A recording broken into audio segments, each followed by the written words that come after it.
வணக்கம். சற்று முன் கிடைக்கப்பெற்ற மிக மிக முக்கியமான செய்தி ஒன்று வெளியாகி உள்ளது.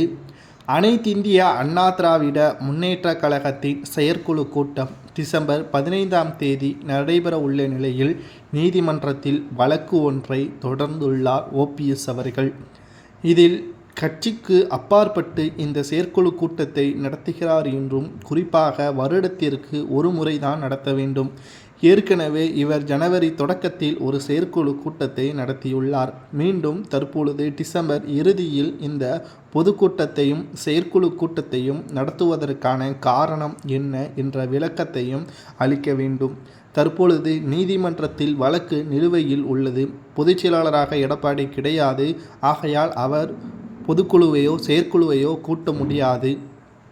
ஆனால் தற்பொழுது செயற்குழு கூட்டத்தை கூட்டுவதற்கான அதிகாரம் எடப்பாடி பழனிசாமி அவர்களது கையொப்பம் போட்ட பிறகுதான் அறிவிக்கப்பட்டிருப்பதன் காரணமாகவும் ஓபிஎஸ் அவர்கள் இந்த வழக்கை தொடர்ந்துள்ளார். 2026 வரை அதிமுகவின் ஒருங்கிணைப்பாளர் நான் தான் என்பதை ஓபிஎஸ் அவர்கள் சுட்டிக்காட்டியுள்ளார். இந்த நிலையில்தான் அனைத்து இந்திய அண்ணா திராவிட முன்னேற்றக் கழகத்தில் கள ஆய்வு கூட்டத்தின் பொழுது நிர்வாகிகளுக்குள்ளே மோதல் அடிதடி ஏற்பட்டுள்ளது. இதை தடுத்து நிறுத்துவதற்கும் இதிலிருந்து மீட்டு வருவதற்கும் எடப்பாடி பழனிசாமி அவர்கள் செய்கின்ற கடைசி ஒரு யுத்தம்தான் இந்த செயற்குழு கூட்டம்.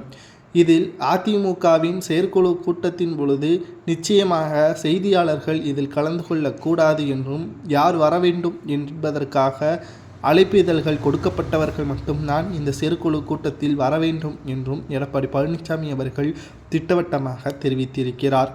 ஓபிஎஸ் அவர்களோ, வைத்திலிங்கமோ, சசிகலாவோ, மனோஜ் பாண்டியனோ கட்சியில் இணைக்க முடியாது என்று இந்த செயற்குழு கூட்டத்தில் பேசிவிட்டால் செங்கோட்டையன் அவர்களும் அவரது ஆதரவாளர்களும் நிச்சயமாக அதிமுகவிலிருந்து விலகி விடுவார்கள். ஏனென்றால் மீண்டும் மீண்டும் ஒரே தவறை தான் செய்கிறார் எடப்பாடி. கடந்த 10 தேர்தல்களில் வெற்றியடைய முடியாததை இந்த சட்டமன்ற தேர்தலிலும் எப்படி வெற்றியடைய முடியும்? எதிர்க்கட்சி அந்தஸ்தை தான் இழக்க முடியும். காரணம், எடப்பாடி என்பது அதிமுகவின் தனிநபர். ஆனால் ஓபிஎஸ் என்பது அதிமுகவின் தனிநபர் அல்ல. அவருக்கு பின்னால் ஆதரவாளர்களும், சசிகலாவிற்கு பின்னால் ஆதரவாளர்களும், வைத்திலிங்கத்திற்கு பின்னால் ஆதரவாளர்களும் இருக்கிறார்கள். இதை நாம் வைத்து பார்க்கும் பொழுது எடப்பாடியை விட பல மடங்கு அதிகமானவர் ஓபிஎஸ் அவர்கள்தான் என்பதை சுட்டிக்காட்டி பல முறை நிர்வாகிகளுக்கும் எடுத்துரைத்துள்ளார். இந்த செயற்குழு கூட்டம் ஒன்று நடைபெறாமல் இருக்க வேண்டும் அல்லது ஓபிஎஸ்ஸிற்கு அழைப்பிதழ் கொடுக்க வேண்டும். இதில் ஏதாவது ஒன்று நடந்தால்தான் வழக்கு ரத்து செய்யப்படும் என்ற தகவல் சமூக வலைதளங்களில் வைரலாக பரவி வருகிறது. அதிமுகவின் 2026 வரை ஒருங்கிணைப்பாளர் ஓபிஎஸ் தான் என்பதை சரியா தவறா என்பதை கமெண்டில் கூறுங்கள்.